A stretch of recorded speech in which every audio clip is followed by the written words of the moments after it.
ಐಪಿಎಲ್ನಲ್ಲಿ ಸತತ 17 ವರ್ಷಗಳಿಂದ RCB cup ಗೆಲ್ಲುತ್ತಿಲ್ಲ. ಪ್ರತಿ ಬಾರಿ ಆರ್ಸಿಬಿ ಕಪ್ ಗೆಲ್ಲಲಿದೆ ಅನ್ನೋ ವಿಶ್ವಾಸದಲ್ಲಿ ಆರ್ಸಿಬಿ ಫ್ಯಾನ್ಸ್ಗಳು ಆರ್ಸಿಬಿಯನ್ನು ಸಪೋರ್ಟ್ ಮಾಡಿಕೊಂಡು ಬರ್ತಾನೆ ಇದ್ದಾರೆ. ಆದರೆ ಆರ್ಸಿಬಿ 17 ವರ್ಷಗಳಿಂದ ಕಪ್ ಗೆಲ್ಲಲು ಸಾಧ್ಯವಾಗುತ್ತಿಲ್ಲ.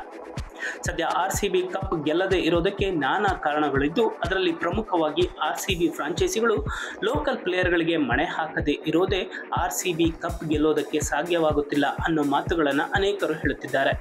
ಹೋಮ್ ಗ್ರೌಂಡ್ ಚಿನ್ನಸ್ವಾಮಿಯಲ್ಲಿ ಆರ್ಸಿಬಿ 7 ಪಂದ್ಯಗಳನ್ನು ಆಡಲಿದ್ದು, ಅಲ್ಲಿ ಅತಿ ಹೆಚ್ಚು ಮ್ಯಾಚ್ಗಳನ್ನು ಗೆದ್ದರೆ ಪ್ಲೇ ಆಫ್ಗೆ ಎಂಟ್ರಿ ಕೊಡೋದಕ್ಕೆ ಸುಲಭವಾಗಲಿದೆ.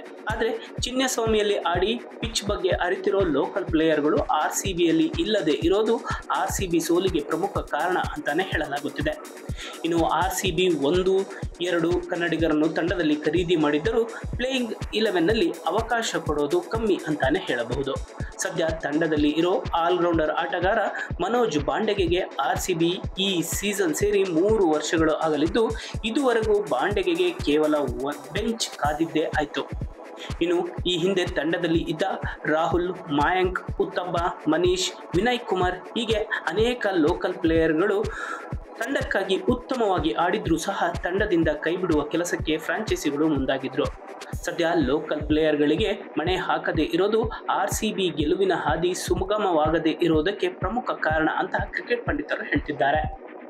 ಹೀಗಿರುವಾಗ ಇದೀಗ ಮಾಜಿ ಕ್ರಿಕೆಟರ್ ವೆಂಕಟೇಶ್ ಪ್ರಸಾದ್ ಕೂಡ ಲೋಕಲ್ ಪ್ಲೇಯರ್ ವಿಚಾರವಾಗಿ ಮಾತನಾಡಿದ್ದು, ಆರ್ಸಿಬಿ ಐಪಿಎಲ್ನಲ್ಲಿ ಬ್ರ್ಯಾಂಡ್ಗಾಗಿ ತಂಡವನ್ನು ಕಟ್ಟಿದೆಯೋ ಇಲ್ಲ ಐಪಿಎಲ್ ಕಪ್ ಗೆಲ್ಲೋದಕ್ಕಾಗಿ ತಂಡವನ್ನು ಕಟ್ಟಿದೆಯೋ ಅನ್ನೋ ಅನುಮಾನ ಶುರುವಾಗಿದೆ. ಕೇವಲ ಬ್ರ್ಯಾಂಡ್ಗಾಗಿ ತಂಡವನ್ನು ಕಟ್ಟುವ ನಿಟ್ಟಿನಲ್ಲಿ ಆರ್ಸಿಬಿ ಫ್ರಾಂಚೈಸಿಗಳು ನೋಡುತ್ತಿದ್ದಾರೆ ಅನಿಸುತ್ತದೆ. ಕೇವಲ ಸ್ಟಾರ್ ಪ್ಲೇಯರ್ಗಳಿಗೆ ಮಣಿಗೆ ಹಾಕುವ ನಿಟ್ಟಿನಲ್ಲಿ ಫ್ರಾಂಚೈಸಿಗಳು ನೋಡ್ತಿದ್ದಾರೆ. ಲೋಕಲ್ ಪ್ಲೇಯರ್ಗಳಿಗೆ ಮಣೆ ಹಾಕುತ್ತಿಲ್ಲ ಅನ್ನೋ ಬೇಸರವನ್ನು ಹೊರಹಾಕಿದ್ದಾರೆ.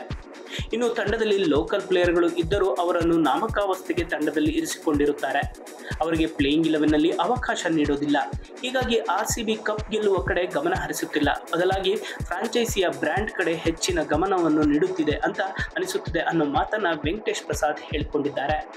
ಸದ್ಯ ಆರ್ಸಿಬಿ ತಂಡದಲ್ಲಿ ಸೀಸನ್ 18ರಲ್ಲಿ 2 ಕನ್ನಡಿಗರು ಇದ್ದು, 20 ಲಕ್ಷಕ್ಕೆ ಮನೋಜ್ ಬಾಂಡೆಗೆಗೆ ಆರ್ಸಿಬಿ ತಂಡದಲ್ಲಿ ಇದ್ದು, ಕಳೆದ 2 ವರ್ಷಗಳಿಂದ ಆರ್ಸಿಬಿ ತಂಡದಲ್ಲಿ ಇದ್ರೂ ಪ್ಲೇಯಿಂಗ್ 11ನಲ್ಲಿ ಇದುವರೆಗೂ ಒಮ್ಮೆಯೂ ಅವಕಾಶ ಲಭ್ಯವಾಗಿಲ್ಲ. ಇನ್ನು ಮತ್ತೊಬ್ಬ ಕನ್ನಡಿಗ ದೇವದತ್ ಪಡಿಕ್ಕಲ್ ಆರ್ಸಿಬಿಗೆ 2 ಕೋಟಿ ಖರೀದಿ ಮಾಡಿದ್ದು, ಈ ಸೀಸನ್ನಲ್ಲಿ ಪಡಿಕ್ಕಲ್ಗೆ ಪ್ಲೇಯಿಂಗ್ 11ನಲ್ಲಿ ಆಡುವ ಅವಕಾಶ ಸಿಗೋದು ಡೌಟ್ ಅಂತಾನೆ ಹೇಳಬಹುದು. ಇನ್ನು 2020-21ರಲ್ಲಿ ಆರ್ಸಿಬಿ ಪರ ಉತ್ತಮ ಆರಂಭಿಕ ಬ್ಯಾಟ್ಸ್ಮನ್ ಆಗಿ ಶತಕ ಸಿಡಿಸಿ ಅಬ್ಬರಿಸಿದ್ರು. ಆದರೂ ಸಹ ಆರ್ಸಿಬಿ ಇವರನ್ನು ತಂಡದಿಂದ ಕೈಬಿಟ್ಟಿತ್ತು. ಇದೀಗ 2 ಕೋಟಿಗೆ ಮತ್ತೆ ಆರ್ಸಿಬಿ ಖರೀದಿ ಮಾಡಿದ್ದು, ಮತ್ತೆ ಬೆಂಚ್ ಕಾಯಿಸುವ ಸಾಧ್ಯತೆಗಳು ಹೆಚ್ಚಾಗೇ ಇದೆ. ಹಾಗಾದರೆ ನಿಮ್ಮ ಪ್ರಕಾರ ಆರ್ಸಿಬಿ ಐಪಿಎಲ್ನಲ್ಲಿ ಕಪ್ ಗೆಲ್ಲುವುದಕ್ಕಿಂತ ತನ್ನ ಬ್ರ್ಯಾಂಡ್ ಕಡೆ ಹೆಚ್ಚಿನ ಗಮನ ನೀಡುತ್ತಿದೆಯಾ? ಲೋಕಲ್ ಪ್ಲೇಯರ್ಗಳಿಗೆ ಮಣೆ ಹಾಕದೆ ಅನ್ಯಾಯ ಮಾಡುತ್ತಿದೆಯಾ? ನಿಮ್ಮ ಅನಿಸಿಕೆ ಅಭಿಪ್ರಾಯವೇನು? ಕಮೆಂಟ್ ಮಾಡಿ ತಿಳಿಸಿ.